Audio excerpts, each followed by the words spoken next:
So we are here to discuss about this 100% prelims course that we are about to offer, and I'm sure most of you must have attended the other orientation sessions as well, right? And I think this is the last orientation session of the total program. So, and what's the subject? What's the subject? Economy, right? So let's start with the discussion. Online guys as well, I just need some kind of participation while you are listening to the class. So if you look at the first and foremost, see, this is a course which is completely focusing on prelims. So how to clear prelims. Forget about clearing prelims, that's the last step of the first phase. So it's primarily about finding out the nature, finding out the structure of the examination, particularly the preliminary examination. So to understand any examination, not just UPSC, to understand any examination, the one thing that you have to keep in mind is to go through the previous year questions, to look at the nature of the paper, to look at the structure of the questions, to understand the very essence of the examination. The first thing that you need to look at is to go through the PYQs. So looking at the share of economy in this examination. So in the past 10 years, these have been the questions. So it started, if you look at the 2003 paper, it was around 18, and by 2022, it was around again 18. So there was this 1 year where there were 20 questions as well. And there was also 1 year where the number of questions have been reduced, but that's just an exception. Other than that, if you look at the total number of questions are around 150 questions. So around 150 questions, which means each year the weightage is around in between 15 to 18%. If there are 20, then of course it goes to 20, but the average weightage for economy is around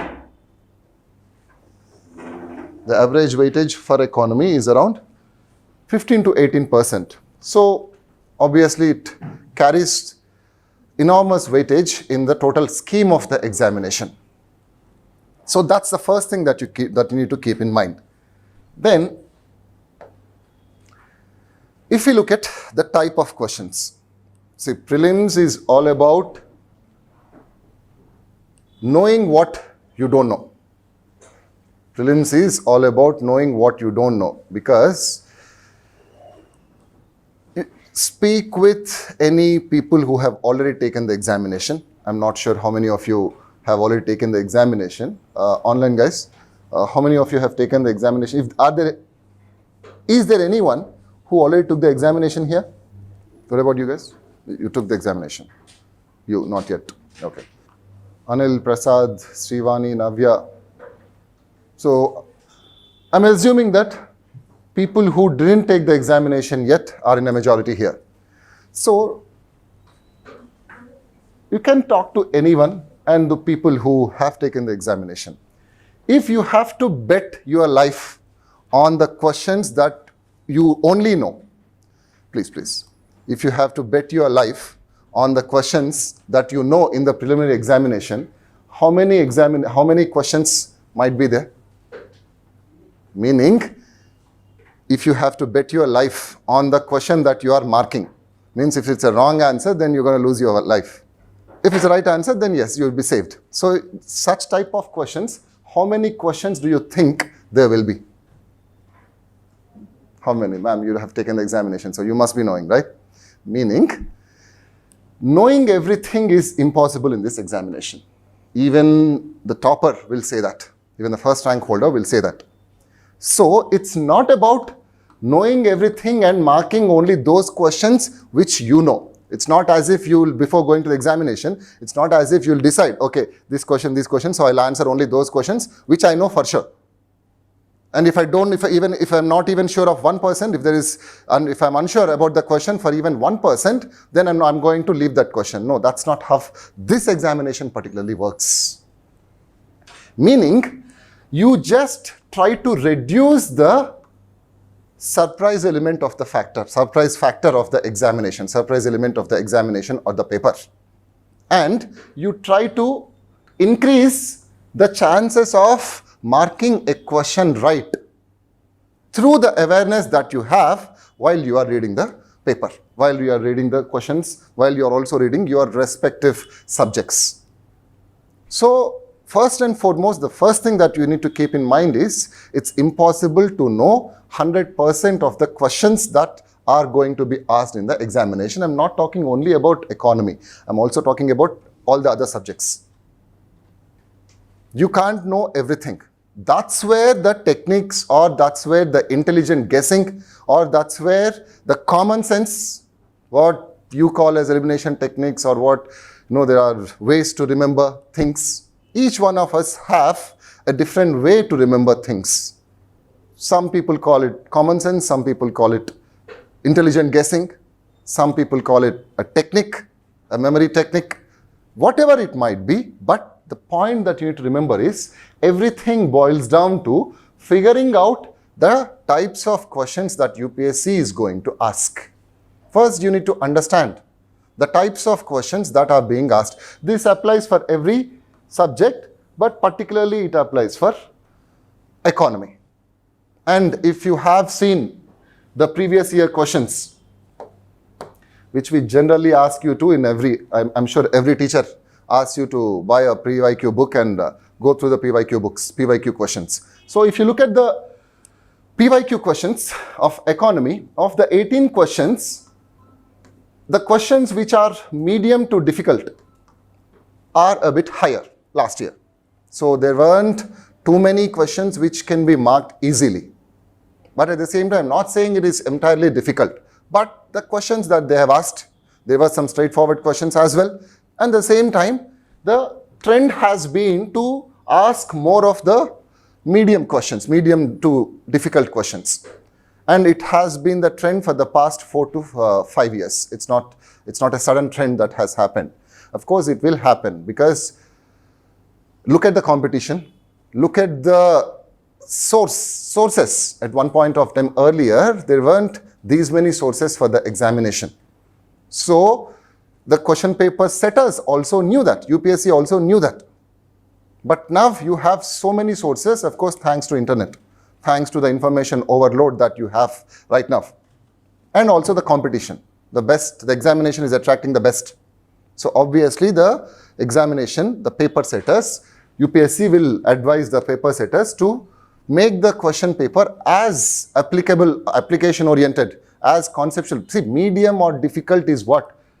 Easy, medium, difficult. This is how you classify the questions generally speaking, right? So what are they? They are nothing but how much of your brain you have to apply. And it's normal human course, right? If you have to use your brain, then that's difficult. Anything that is now that where you don't have to use your brain, it's very easy. Which is true as well, which is true. That's the point of easy, medium and difficult. So that's one thing that you need to keep in mind. So the same trend of asking a medium to difficult questions, majority of the questions, so of the 18, I'll say that around 10 to 12 are medium to difficult.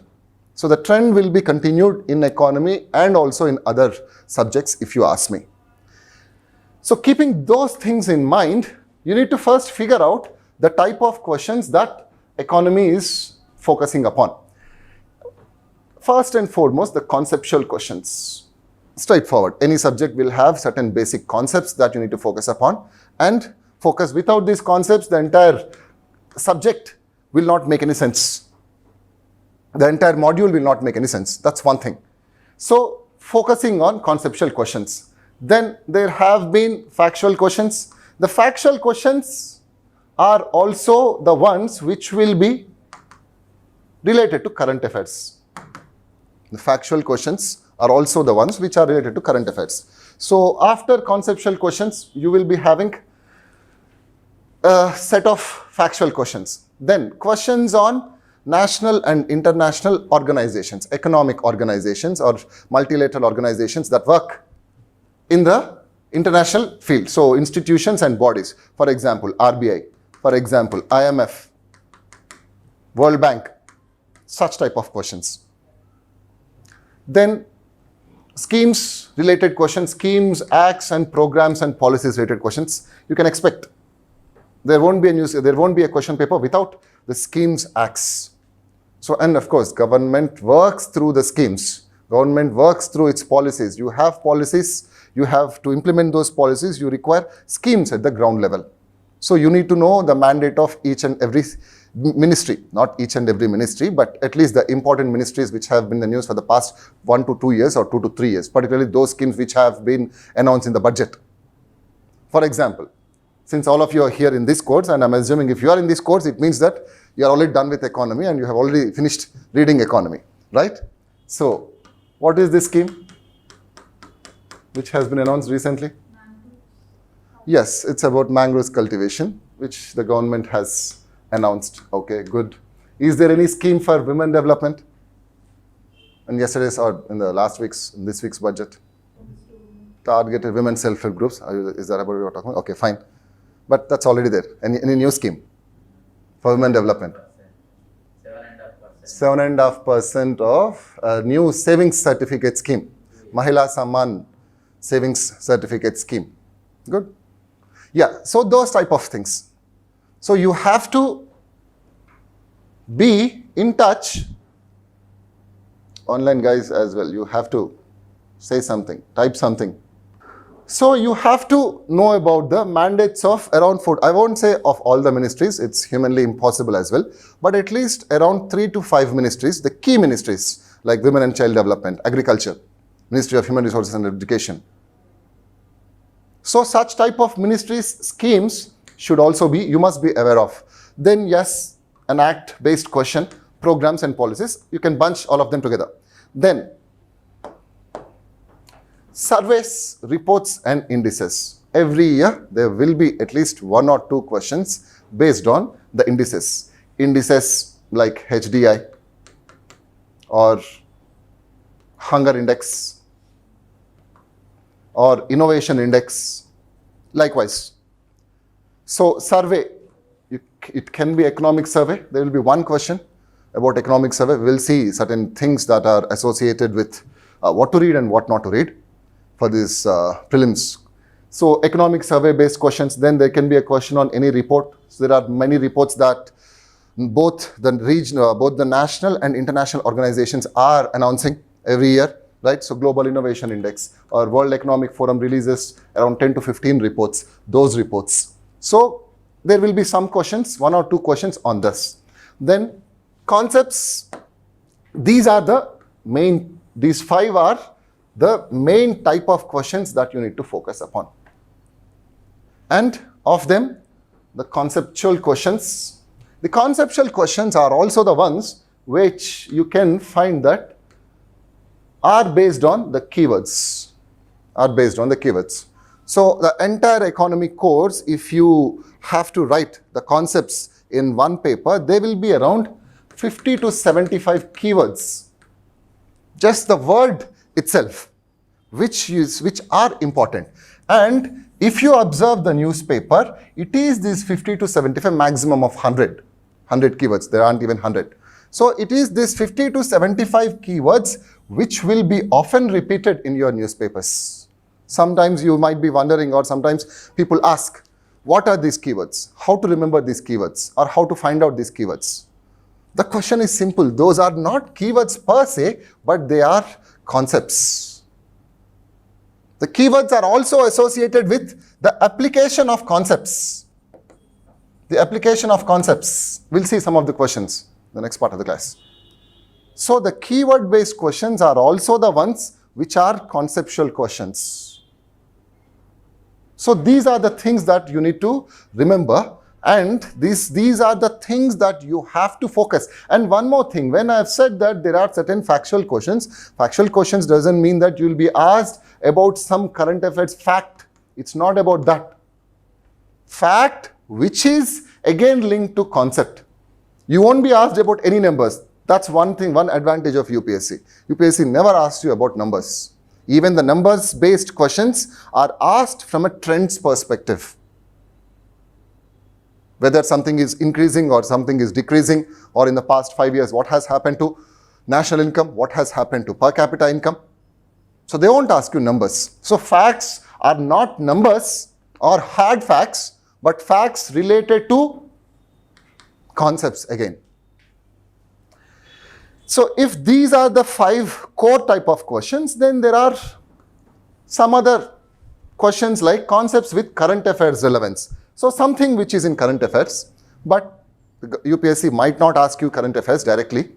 Rather, the concept that is associated with that particular current affairs. For example, there is this question on indirect transfers in 2022. We'll see that question. Then range, as I said, easy to medium to difficult level. And expect for 1 or 2 unconventional questions. There will be 1 or 2 unconventional questions of the total number of questions. See, remember that if there are 20 questions, if you can answer 20 out of 20, then you are the best. Of course, we should try for the best. But if you ask me, better is always better than best. Meaning, even if you out of 20 questions, if you are able to answer 17 to 18 or 15 to 17 net number of questions, 15 to 17, that's very good performance. That's very good performance.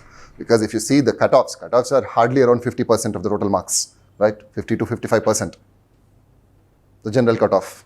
So which means you need to have a hit rate of 50%, 50 to 55, net hit rate of 50 to 50. Hit rate means total number of questions after negative marking.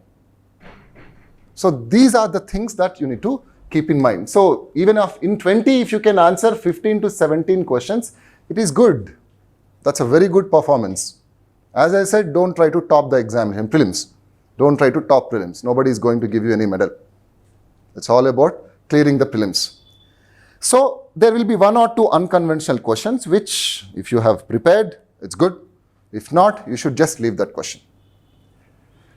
So looking at the types of questions now, let's look at each one of them in detail. So first and foremost, what are conceptual questions? As I said, conceptual questions are based on the keywords. The keywords. So while reading the structure of economy, while reading your economic transformation, there is this one thing that you will read about. Real sector versus the financial sector. Real sector, or which is also called as real economy. Real economy versus the financial economy. So here you need to understand the idea. You need to know what the real economy is, what it constitutes of. Only then you can understand or you will be able to mark the questions. What is real economy? Real economy is that part of the economy which produces physical or tangible goods. Physical or tangible goods. So this sector is the one which produces your goods. If you know this idea, that's when you will be able to mark the answers. So those options which will be producing a physical asset, tangible, intangible. Tangible means which can be felt, which can be seen. Intangible, services. So financial economy is the economy which produces services. While reading structural transformation, while reading the structure of economy, you will read that Indian economy is more of based on the services sector or the financial economy compared to real economy. That's what you read. That's what we read, that we have bypassed the second stage of structural transformation. So it was based on that. So now look at the option. So you need to know what a real sector is, not real estate. Real estate is different, real sector is different. So based on that, farmers harvesting their crops, the end product is a physical, tangible asset. Textile mills converting raw cotton into fabrics, the end product is a physical, tangible asset. Whereas a commercial bank lending money to a trading company, there is no physical asset involved here. They are providing a service. Don't tell me that, sir, there is money which is physical. Money is also not physical. Money is an idea. Then a corporate body issuing rupee denominated bonds overseas. Again, this is a service. This is a part of your financial economy. This is a question based on concept and as well as application of the concept. But the key lies in the fact that you should know what a real economy is. Without knowing real economy, there is no way that you can mark the answer. Or in the last part of the session, we'll also talk about some tips and tricks, how to maximize the score, because that's the first thing that we want. Tips, tricks, shortcuts. We like shortcuts. So based on that, the answer will be your 1 and 2. One tip that I want to tell it here itself is, see, tip. What is the trick? They are asking about real economy. Means, if you have knowledge of, a basic knowledge of, and basic understanding and knowledge of the subject, okay, they are talking about real economy. Means something which is visible, which is visible on a day-to-day basis. So on that way, on that line of thought, you can mark these two as options. But those type of question, that line of thinking sometimes might not work. So it is a concept, and the best way to remember it is reading the concept. So that's a conceptual based question which also has an application. Then conceptual application. This is in fact the true conceptual application, not the previous question. True conceptual application. First read the question. These are all previous year questions. These are not imaginary questions. With reference to the Indian economy, consider the following statements. If the inflation is too high, Reserve Bank of India is likely to buy government securities. The minute you see the first statement, you know that this is part of your RBI and monetary policy topic. RBI and monetary policy topic, which talks about the bond purchase and selling program, which talks about the interest rates, which also talks about your repo rate or policy rate. These are the things that you read in your monetary policy. So the minute you read the first statement, you will understand that. Then how will you answer this question? This is a concept, and they're not asking concept, they are directly asking how the economy works. So first you need to know the concept of monetary policy and the tools of monetary policy that are present. Only then when you understand them, you will understand the application part. For example, the first statement, if the inflation is too high. If the inflation is too high. Generally, when the inflation is too high, what are the steps that the RBI takes? RBI increases interest rates. RBI, because inflation can also be a situation where too much of money chases too few goods. So RBI can try to suck away the excess liquidity in the system through its open market operations or OMOs. Under open market operations, RBI buys and sells bonds. RBI buys and sells bonds.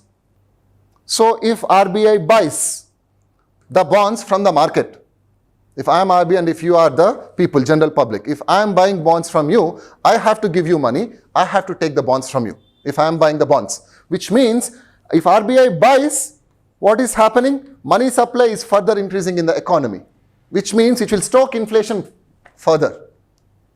Means RBI is likely to buy government securities. It shouldn't buy if inflation is high, rather it should sell.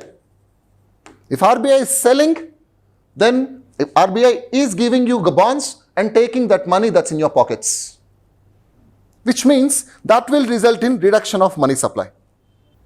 So that's an application, completely an application oriented question. So RBI shouldn't buy, rather it should sell. So your first option is wrong. And this is where that elimination technique of your comes handy. Meaning you look at the options, you'll say that all ones are wrong. Hence there is only, you are left with only one option, that is 2 and 3. That's elimination technique. But your elimination technique is also based upon your conceptual clarity and also how it is being applied. Sometimes you feel, sir, interest rates increase, interest rates decrease, ఒకసారి increase చేస్తుంది, ఒకసారి decrease చేస్తుంది. అదే స్టెప్కి bond by చేస్తుంది, cell చేస్తుంది. ఇదంతా ఎందుకు ఇట్లా ఉంది అంటే the reason for that type of confusion is because we don't read things to understand. We read these questions to clear the examination. We read the concepts to clear the examination. There is a difference. Reading something to understand for yourself is different from reading something for clearing the examination. Until now, your bachelor's examinations. You didn't read them to understand. True or not? You never read them to understand. Rather, you read them to clear the examination. That's one strategy which will not work in for this examination. Unfortunately, that's the nature of the examination. So that confusion arises. The other day, a student was asking, so there are too many concepts. There are too many keywords. How to remember these keywords? No shortcut. Shortcut comes once you have done 99% of the work. 1% is shortcut. How to remember? Read, that's it. Repetition, making yourself familiar with the concept. As long as you are not familiar, you can't. You are familiar with the way of Ashok Nagar or the streets of Ashok Nagar. Right? You are familiar with the streets of Ashok Nagar. Now you don't think while roaming around Ashok Nagar. You think about your destination or you think about some other thing, but you have your muscle memory. That muscle memory did not build right away. It built, imagine the first day when you came to Ashok Nagar. The day one, you must have been looking everywhere like that headless chicken or chicken lost from the group, that small chick lost from the family, roaming here and around, asking them, they are this. You spent some time here, that's when you became familiar. You need to spend some time with the concepts because you never read them. So that is application-based question. But what if there was one was also not given in another option? What if UPSC, so what if they say 3 and 2? Then you can't mark the answer, right? Obviously. If they want to make your life difficult, they can give in this way as well. So that's where the conceptual clarity you will be able to get your conceptual clarity is going to help you. For example, if rupee is rapidly depreciating, RBI is likely to sell dollars in the market. So if rupee is rapidly depreciating, what is rupee depreciation? This is another thing that you need to remember. This question has also touched upon another idea that the examination focuses upon, that is connected concepts. Connected concepts. Why?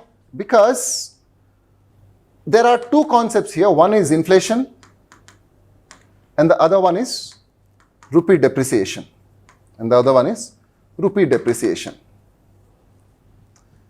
These are two different concepts. First, you read about inflation. Then in your external sector, you read about your currency appreciation, currency depreciation. You need to understand, first of all, both these concepts in isolation. See, to link two concepts, first of all, you need to have the clarity on both the concepts. First, you need to understand inflation and the various dimensions of inflation.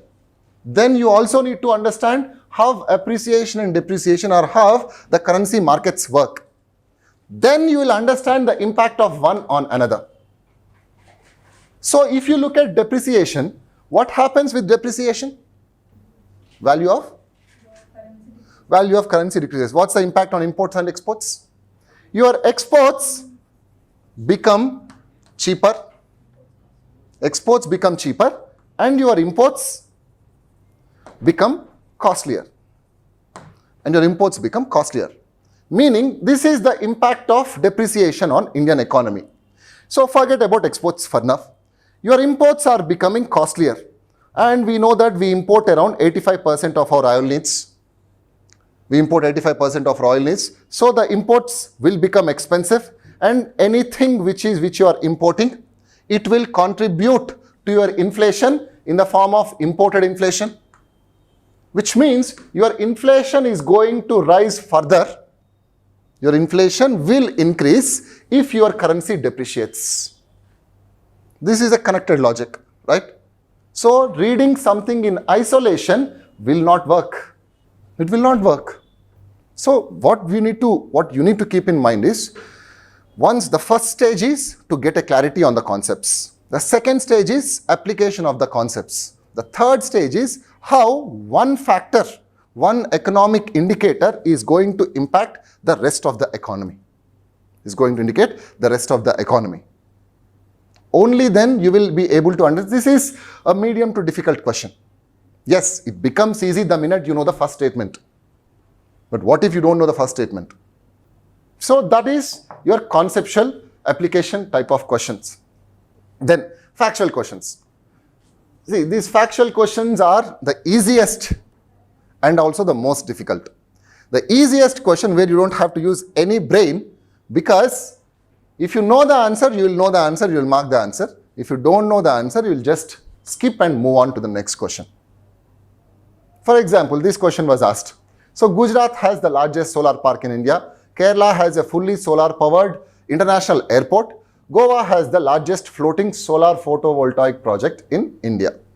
Anyone knows the answer for this question? It's purely factual, right? I told you there will be some unconventional question. It's not even an unconventional question, but it is, see, 2 to 3 modules can claim this question. Geography guys can claim this question. Economy guys can claim this question. Environment guys can claim this question.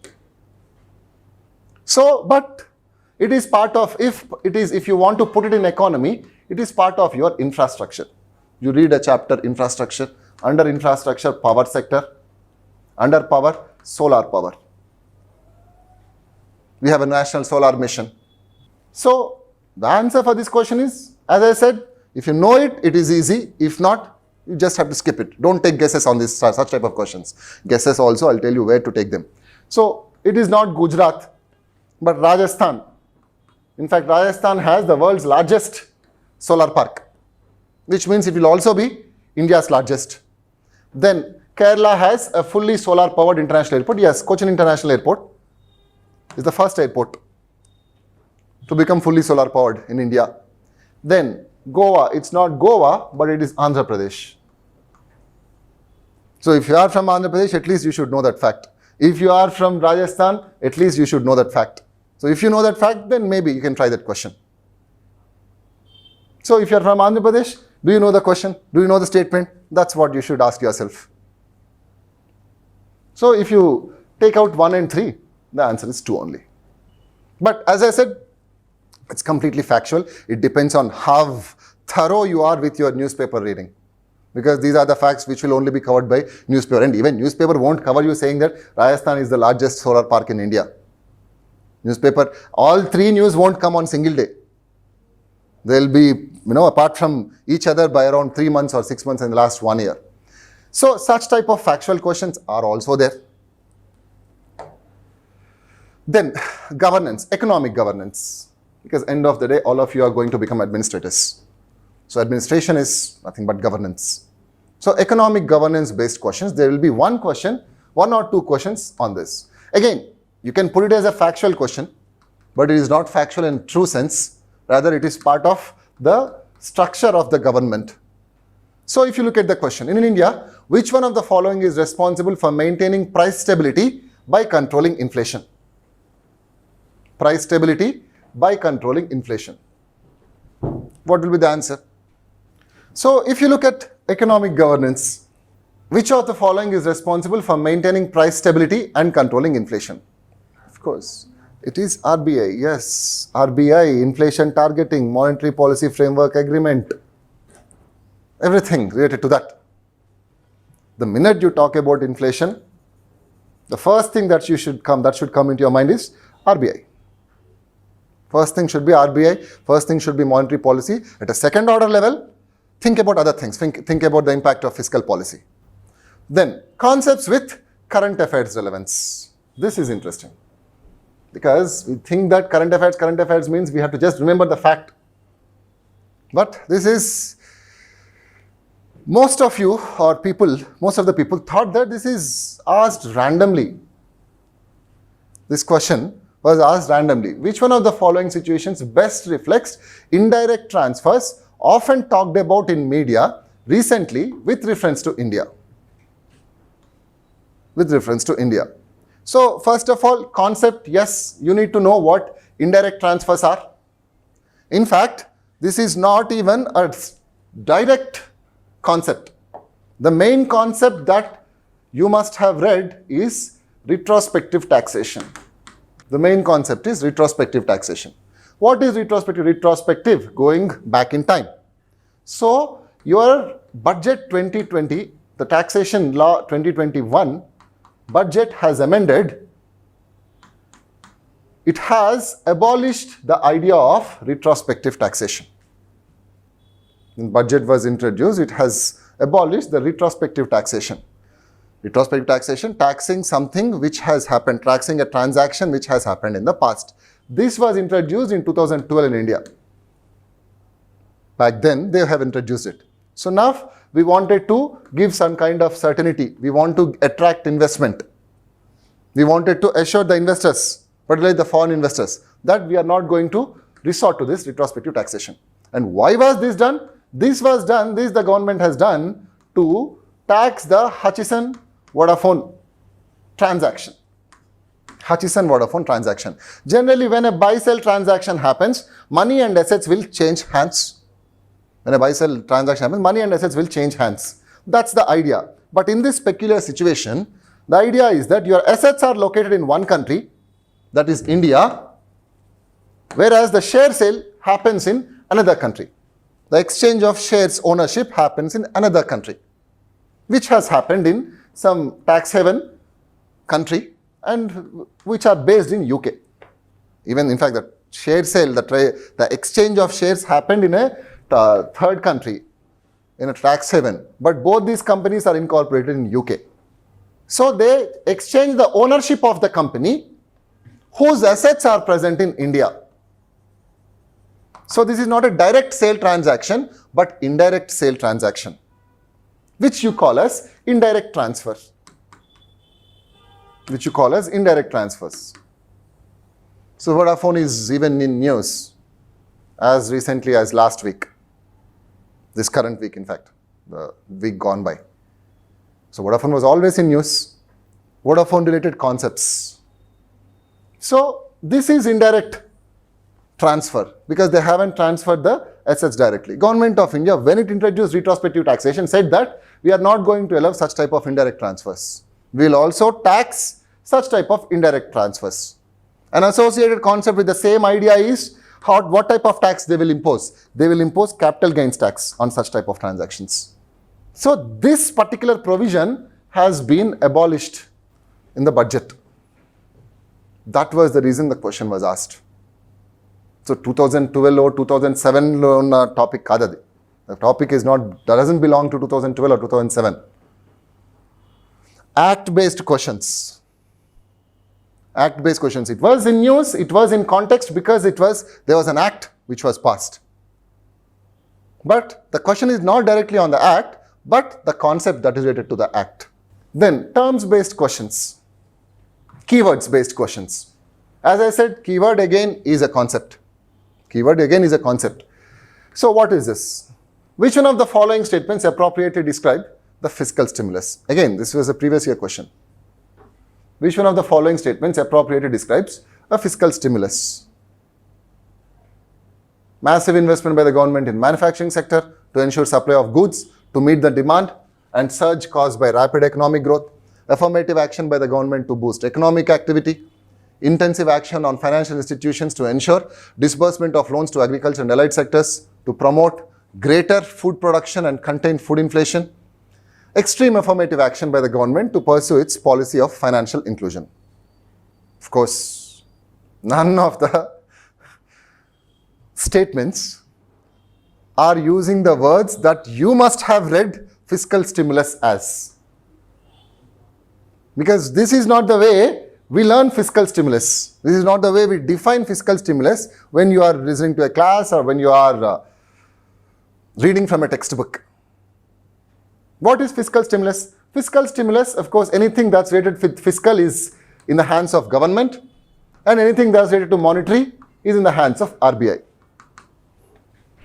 So, fiscal stimulus. What is a stimulus? Stimulus is something which stimulates, where you're giving that extra push to something, extra energy to something, to make something more vibrant.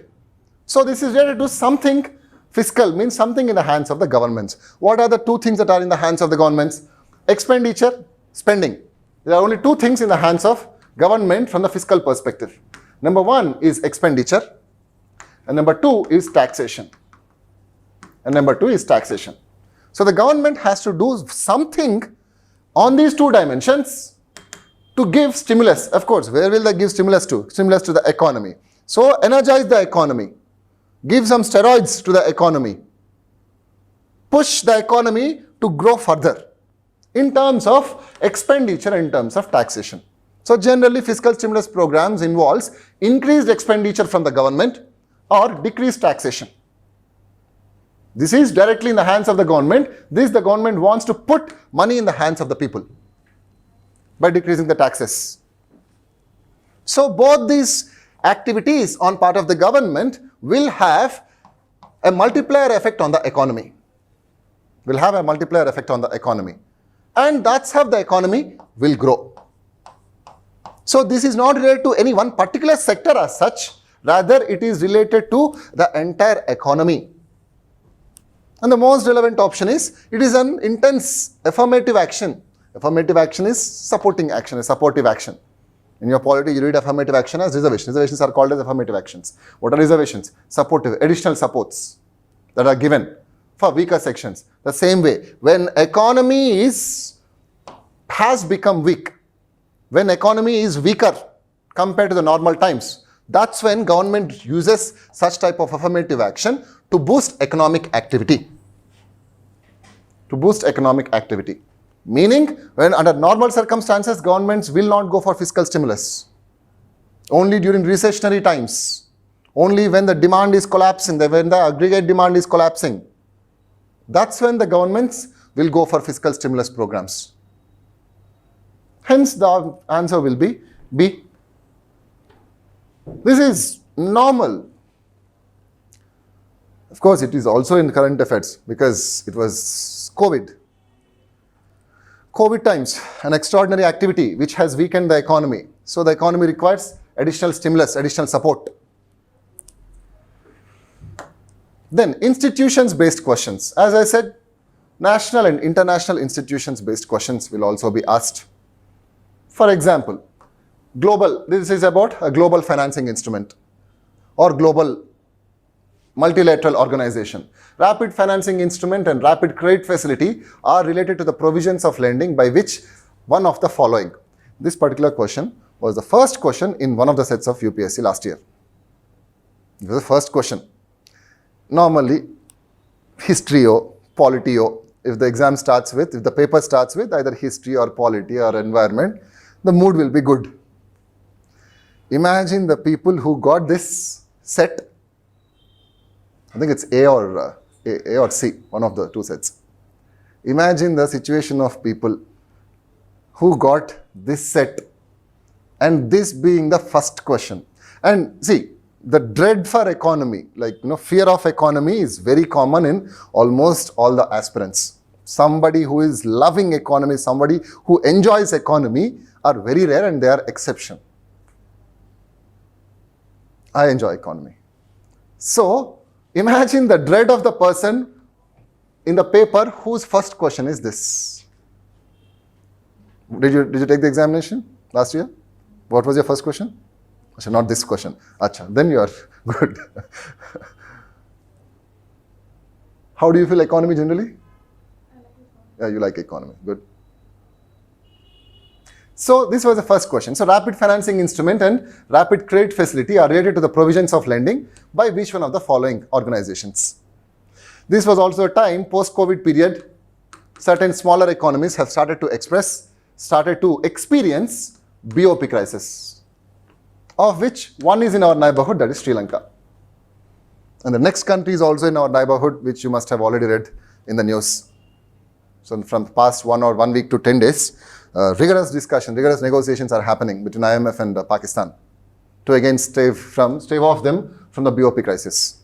So it was in this context that IMF was in news. We know that IMF is the organization, go-to organization when countries face with BOP crisis. We know that. We know that IMF imposes structural adjustment facility features. It imposes structural conditions, structural reform conditions if you have to take loans from IMF. So as part of that, there are multiple windows, multiple instruments through which IMF will provide. It's not as if there is only one type of loan that you can go and take and come back. There will be different types. There will be short-term loans, there will be medium-term loans, there will be long-term loans, there will be loans without any interest, there will be loans with higher interest, there will be conditional loans. If you don't want to take any conditions, obviously immediately the loans will have higher interest rate. And they will be generally for short-term, provided only when a bunch of countries, financially solvent countries, provide that guarantee. So there are different types of conditions, rules and regulations under IMF. Read newspapers. If you have read newspapers during that crisis, then you will come across these terms. These are not the terms. See, don't think that these two terms must have been discussed in one of the classrooms in the country. No. When they are discussing IMF chapter or when they are discussing BOP crisis.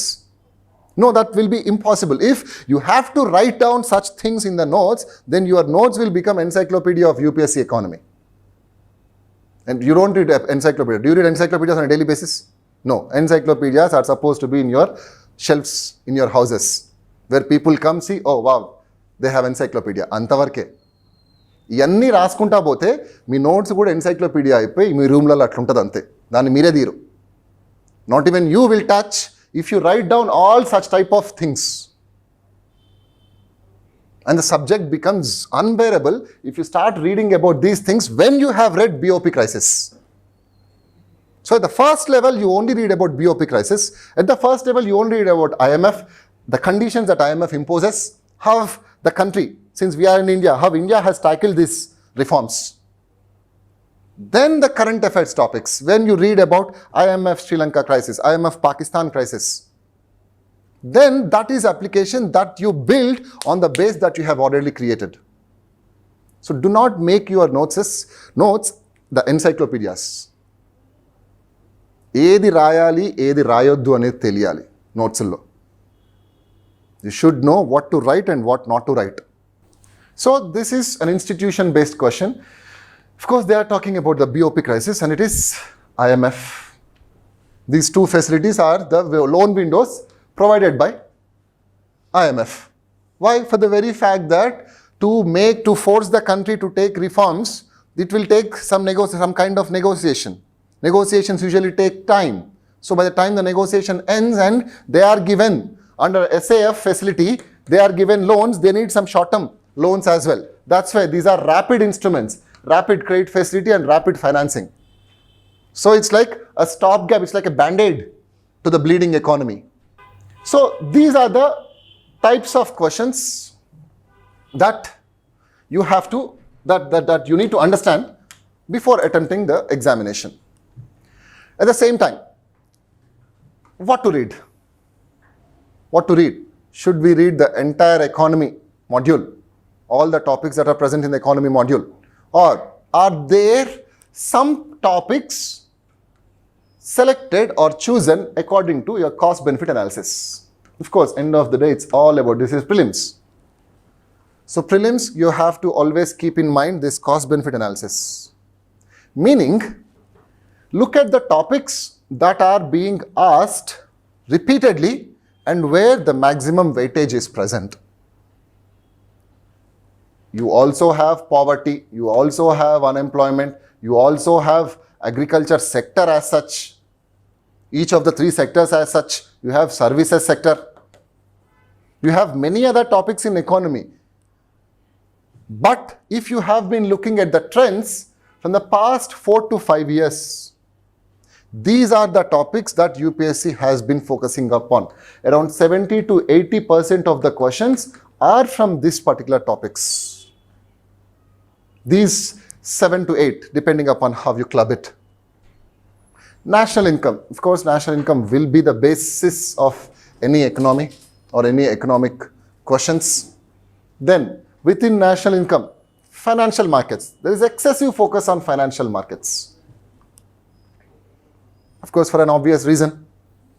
Then, RBI and monetary policy. Of course, both the policies, fiscal policy and monetary policy. Banking, inflation and external sector. Without inflation, there won't be a question. Without a question on inflation, there won't be a question paper. At least 2 to 3 questions will be there on inflation. Again, the same trend is going to continue even this year. Why? Look at the news internationally. High inflation, global inflation has reached record highs. So to meet this inflation, what are the central banks doing? Central banks are going for hawkish monetary policy. They are going for tighter monetary policy. They are increasing interest rates. Governments, they are also trying their level best to reduce inflation. Any step that RBI takes is going to have an impact on banking sector. External sector, rupee depreciation has been in news, right? Rupee has depreciated to historic lows of lately, and we are hovering in between that 80 to 85. So this is in news, rupee depreciation. Last year kuda ive topics unnai, ee year kuda ive topics. Because these are macroeconomic issues that countries are facing in the post-COVID world. So obviously UPSC will focus on them. Financial markets, in the past 1 week to 10 days, there is no single newspaper without talking about financial markets, your capital markets. Because of Adani saga. Because of Adani issue. If there is some event in the markets which is threatening the entire banking sector, entire capital markets sector, obviously that is of importance for you. Maaku stock market lardam gavu. I don't like stock markets. I hate stock markets. Stock markets, only bad people go into stock markets. Harshad Mehta, Ketan Parekh. We only know stock market with the knowledge that we have by watching that Big Bull or whatever that series was. There's a series, what was the series? Shark Tank? No, not Shark Tank. There is a series on Harshad Mehta, I think, which was made by Sony. There was, Big Bull. Is it Big Bull or, I don't know. There was one series. So whatever the knowledge we have of financial markets, we grabbed it by watching that series. So we don't know much. That's not going to help. Again, of course, you won't be asked about the masala. Even in the last 10 days, that masala that has been happening, you won't be asked who is Hindenburg, where is the firm located in, who is Adani, which Adani company lost the maximum value. No, those are not the type of the questions that you need to focus upon. That is all masala. What you need is the concepts, the reasons, the ways through which financial markets work. Bonds, questions on bonds. What happens when US Central Bank, US Fed Reserve takes actions in US economy? Last year questions were asked like that. Okay. Question and answer is a separate window. That's the reason I'm missing. I was looking at search chat is enabled, scam 1881, scam 1992. Okay. Yes, Yashwant. Okay, I'm not very well versed with this, so that's why I've missed until now. I think you guys have asked some questions too. So please ask the questions because now I'm able to see. Yeah, the series seems like scam 1992. So that was based on how capital markets have been frauded by Harshad Mehta. So anyway, the focus on these highly repetitive topics. Even this year, your financial markets, RBI, inflation and external sector, all 4 to 5 of them are important. Money market instruments, capital market instruments, who regulates what will the impact. So, you need to do a cost-benefit analysis. Of course, you don't have to do it. We will do these things for you. That's why we are here. But while studying, you always have to do a cost-benefit analysis. So these are the high-yielding areas, you call it whatever it might be. Then, in spite of all these things, most of you, and I'm sure you will feel, if you are not feeling it yet, you will feel at one point of time in the preparation that clearing prelims is difficult.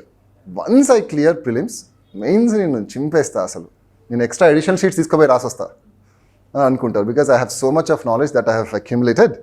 So I am going to write mains, but clearing prelims is difficult. Adokka hurdle daatite Mark my words, you will feel this at some point of time. That happens because of certain reasons. Just go through these things. The fact that no link with syllabus, even after reading NCERTs. So you can't correlate because NCERT, they are in their own world. They give things just like that. You read something else in the class. You read completely different thing from newspapers. Then that coherence.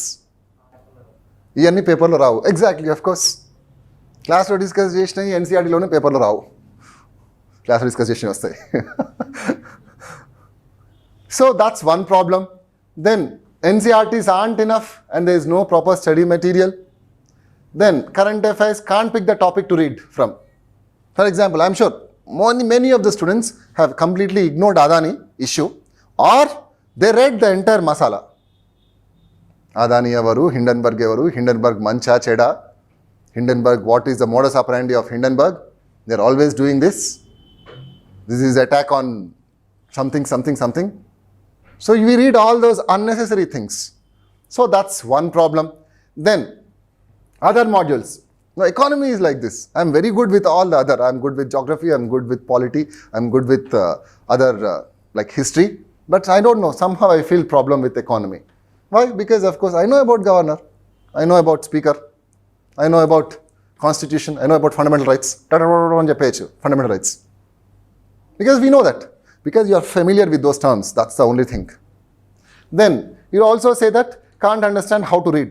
So, but economic current affairs you can't understand. And finally, you have fear of economy. So things that you need to keep in mind, yes, all these fears are not completely unfounded. There is some basis for these fears. But what is the basis? The first time when you are reading the subject, you haven't read it properly.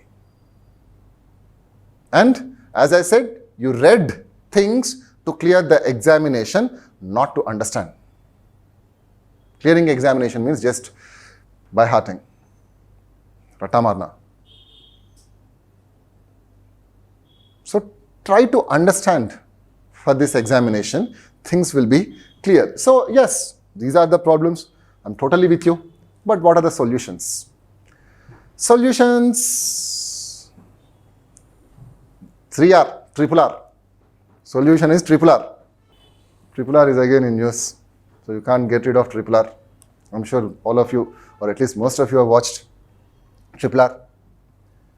So here also the solution is triple R. But here all the 3 R's are the same, not different 3 R's. What does triple R stand for in the movie? I know you will know. But these 3 R's are read. Or revise. Or read, revise, recollect. Whatever it is, revision is the only solution. Don't go for multiple sources. Go for one source. And what is that one source? Jump to this point. Your notes. It can be a notes or it can be a printed material that you have started with, which you also have appended some additional points. But end of the day, in the last 2 to 3 weeks, or maybe 1 week, depends on how well you are thorough with, you should only read that. Stop reading newspapers in the last 15 days or last 20 days. Some people say even 1 month. But I'll ask you to read, don't stop reading before 1 month. Because of course, the paper will be set by then. But there will be some topics which will be carried over from the last month, and the terms, they will continue to come in the newspaper. So apart from that, you should not read anything else. You have to make your own notes and not the classroom notes. First classroom notes, then add the newspaper to your notes. Whatever it is, revision is what is important. Then, what is the other solution? Familiarity with the terms. Familiarity with the terms. You have to live with the terms, you have to live with the subject. How to remember them? No shortcut. There's no shortcut. Because you are reading these terms for the very first time. That's the reason you are finding them difficult. That is also the reason you find them confusing, where you overlap one concept with another concept. So to avoid that overlapping, what you need to do is, you should not move to one topic, the next concept, before this concept is clear. Before this concept is clear. Spend an additional some more time in this concept if it is confusing. Only then you will be able to go to the next concept. Only then you can create that mental separation without overlapping in your brains. So, familiarity with the terms. Then break out the topic into a simpler story. Break out the topic into a simpler story. Try to start from this end, come down to this end. Write all the intermediary things. You will understand. Don't try to remember everything in inflation in one go. Try to break it down. What are the fiscal policy components? What are the monetary policy components? What is the depreciation, currency depreciation component of inflation? What is inflation and growth relation? Inflation and unemployment relation? So those are the solutions. See, solutions are very simple. Solutions are very simple, remember that. So, score maximization, this is the thing that we want, right? End of this is the thing that we want. There are 2 to 3 things that you need to remember. Score maximization is conceptual clarity, which I have been reiterating ever since we started the session. So, conceptual clarity is one. Like closed economy, it's a concept which neither exports nor imports take place.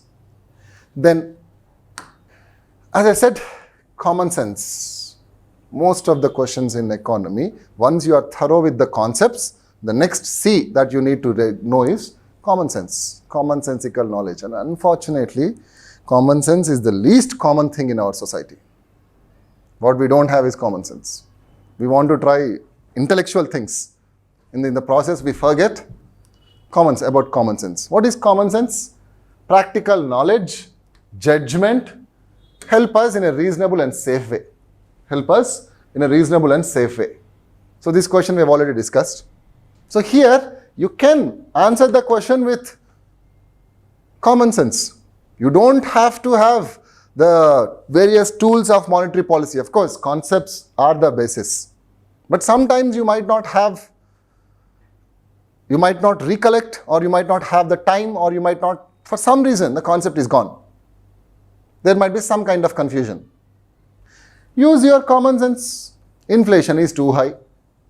RBI is buying government securities. If it is buying, it has to give more money. It has to put money in the market. Where will RBI buy from? From the market. It has to give more money. Why will RBI push or put money in the economy which is already having a very high amount of money? Where inflation is already high. Normal common sense, no knowledge of monetary policy, no knowledge of tools of monetary policy, quantitative tools, qualitative tools, open market operations, అవి ఏవి తెలియదు అనుకుందాం మనకి. ఇది ఎక్కడి నుంచి వస్తుంది? News paper నుంచి వస్తుంది. న్యూస్ పేపర్ నుంచి వస్తుంది అది. సెకండ్ థింగ్ కూడా అదే logic, same logic. If the rupee is depreciating, means rupee, when will rupee depreciate? When will something lose value? When nobody wants it. When nobody wants it, it will lose value. Which means there are more number of rupees. If I don't want something, I'll just dump it. So everybody is dumping rupees in the market. And what are they doing? They are taking dollars.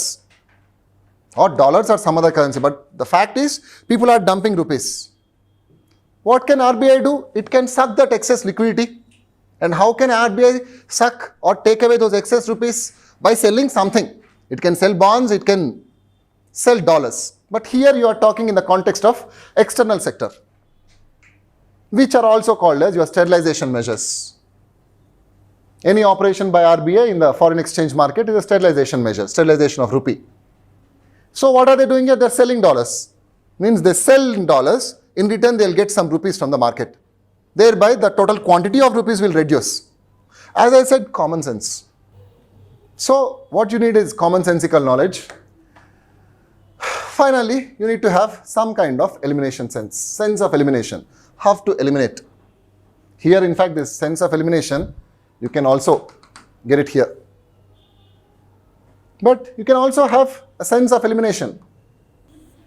Economic growth is usually coupled with deflation. If we don't know what is deflation, opposite of inflation, of course, when deflation happens, there can't be economic growth. Stagflation, we know that it is stagnation of economic growth. So there is no economic growth here. That's why it is called as stagflation. Then hyperinflation. Normal inflation itself is not that good. You're talking about hyperinflation, very high inflation. Of course, this is also not desirable.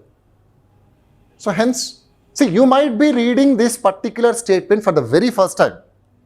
But what can help you is eliminations of the options. And let us assume the last point that I want to make for the day. Most important, a tip, trick, whatever you want. Remember that there will be questions. As I said, you can't know the answers of all the questions. You will be hardly knowing around 20 to 30 questions on which you can bet your life. 20 to 30 is a very liberal number. Sometimes you can't even know more than 15 questions. Perfectly. I mean to say that the answer and they'll say 15 to 20 questions. So in that case, what you have to do, of course, you have to go for intelligent guessing. You have to go for intelligent guessing. This is the trick of the trade. So what is that intelligent guessing? Let's say you know that it is not stagflation, you know that it is not deflation. Because both of them are counterintuitive to the very idea of inflation and very idea of economic growth. So when you are sure of two options, so which questions should be taken that chance? Because there is negative marking. So A questions chance తీసుకోవాలి, ఏ questions chance తీసుకోవద్దు అనేది. ఎందుకంటే నీకు answer తెలియనప్పుడు ఇది skip చేసుకుంటా పోతే you will be skipping around 70 questions if you are only looking for the best answer or the correct answer. So in that case, that's when you come in the second round and start reading the questions, where go for those type of questions or those questions where you are surely eliminating two options. Meaning the answer now lies in these two options. Let's say you don't know those two options.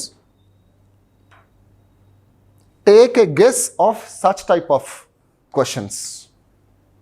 Don't take a guess where you have to guess an answer from 4 options. Now, you have to guess from only 2 options. This is one trick that I'll suggest. Attempt these questions even if you don't know the answer, provided you have already eliminated 2 options. Why? Because let's say there are around 10 such questions. 10 such questions where you have to guess an answer. 10 questions will give you 20 marks. Let's say you are very lucky. They'll give you 20 marks. Let's say you're not so lucky. 5 have been correct, 5 have been wrong. See, trust me, when you are using this logic, 10 out of 10 won't be wrong. Unless you have really seen somebody whom you're not supposed to see on that day. So mark, remember that person's face. So 10 out of 10 won't be wrong. Because you're also employing an intelligent guessing here. So let's say 5 are correct and 5 are wrong. For 5 correct questions, you'll get 10 marks. For 5 wrong questions, each wrong mark, not 0.33, 0.66. So 0.66 into 5, around 3 marks, right? Around 3.5, let's say 3.5. Take 3.5 out of 10, you are still left with 6.5 marks. So go for that intelligent guessing, provided you know that 2 options are wrong. So first, make sure that you do not know 2 options. Then there are other tips and tricks like go eliminate the extreme words where they say that it has done completely, totally. Itla koni keywords ichi aa keywords eliminate chesesend antaru. It can work, it might not work. Of lately, it's not working. Relying completely on these extreme words అంటే maximum, totally, completely, fully, was only increasing, only అన్న word ఉంటే కూడా తీసేయమని చెప్తారు. No, it's not working. It worked earlier. UPSC కూడా తెలిసిపోతాయి. మీకు తెలిసిన tips tricks UPSC కూడా తెలిసిపోతాయి.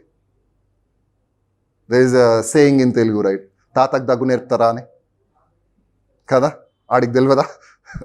అచ్చా అవునా, ఓన్లీ అని ఇస్తే మీరు అది ఎలిమినేట్ చేస్తున్నారా అని వాడికి కూడా అర్థమవుతుంది.